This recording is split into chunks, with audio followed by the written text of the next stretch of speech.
ನಾನು ಅವಾಗಲೇ ಹೇಳಿದೆ, ಸುನಿ ಅಂದರೆ ನನಗೆ ಸ್ವಲ್ಪ ಪ್ರೀತಿನೂ ಇದೆ, ಪ್ಲಸ್ ಆತನ ಬರವಣಿಗೆಯ ಅಭಿಮಾನಿ ಅಂತ.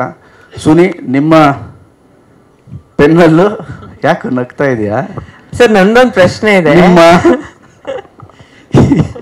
ಫಸ್ಟ್ ಆದರೆ ಇಷ್ಟು ಕ್ಯಾಮ್ರಾ ಇರ್ತಿರ್ಲಿಲ್ಲ.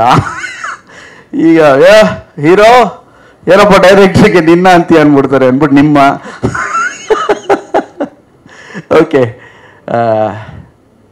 ಒಳ್ಳೆ ಸಿನಿಮಾ ಬರಲಿ. ನಮ್ಮದೊಂದು ಅನೌನ್ಸ್ ಮಾಡಿದ್ದೀವಿ. ಯಾರೋ ಪ್ರೊಡ್ಯೂಸರ್ ಬಂದರು, ಹೋಗ್ಬಿಟ್ರು. ಯಾರು? ಎಲ್ಲಿ? ಇಲ್ಲಿದ್ದಾರೆ. ಇದೇ ನೀವಲ್ಲ ಮಧ್ಯದಲ್ಲಿ ಯಾರನ್ನ ಕರ್ಕೊಂಬಂದಿದ್ದಾರೆ ಸುನಿ. ಚಕ್ಕು ಬೌನ್ಸ್ ಆಯ್ತು. ಓಕೆ, ಸೊ ಇಡೀ ತಂಡಕ್ಕೆ ನನ್ನ ಕಡೆಯಿಂದ all the best. Suni, Vinay ಅವರೇ, ಆ್ಯಂಡ್ ಇಬ್ಬರು ಬ್ಯೂಟಿಫುಲ್ ಹೀರೋಯಿನ್ಸ್.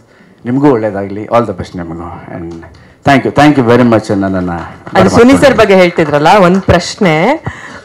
ಅವರು ಡೆಬ್ಯೂ ಮಾಡೋರೆಲ್ಲ ಸುನಿ ಸರ್ನೇ ಹುಡ್ಕೊಂಡ್ ಬರ್ತಾರಂತೆ. ಅವಾಗ ಆರ್ಟಿಸ್ಟ್ಗಳು ಹುಡ್ಕೊಂಡ್ ಬರ್ತಾ ಇದ್ರು, ಬಟ್ ಇದರಲ್ಲಿ ನಮ್ಮ ನಿರ್ಮಾಪಕರು ಒಡನಾಟ ಇತ್ತು ಚಿತ್ರರಂಗದ ಜೊತೆ. ಫುಲ್ ಫ್ಲೆಡ್ಜ್ ಆಗಿ ಇದು ಡೆಬ್ಯೂ ಸಿನಿಮಾ.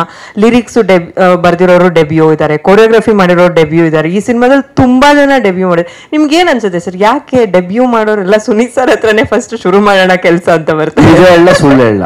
ನಿಜಾನೇ ಹೇಳ್ಬೇಕಿಲ್ಲಿ. ಹಂಗ ಪ್ರೊಡ್ಯೂಸರ್ ಡೈರೆಕ್ಟರ್ ಕೇಳ್ಬೇಕು. Very comfortable director. ಏನು ಬೇಕು ಅಂತ ಚೆನ್ನಾಗಿ ಗೊತ್ತು ಸುನಿಗೆ.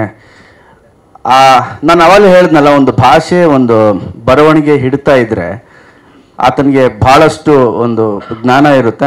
ಏನು ಕೆಲಸ ಮಾಡ್ತೀವಿ ಅಂತ ಚೆನ್ನಾಗಿ ಗೊತ್ತಿರುತ್ತೆ. ಸೊ ಆ ಕೆಲಸಕ್ಕೆ ಯಾರ್ಯಾರು ಬೇಕೋ ಬೆಸ್ಟು ಅದನ್ನು ಸುನಿ ಸೆಲೆಕ್ಟ್ ಮಾಡಿದ್ದಾರೆ ಅಂದ್ಕೊಂಡಿದ್ದೀನಿ.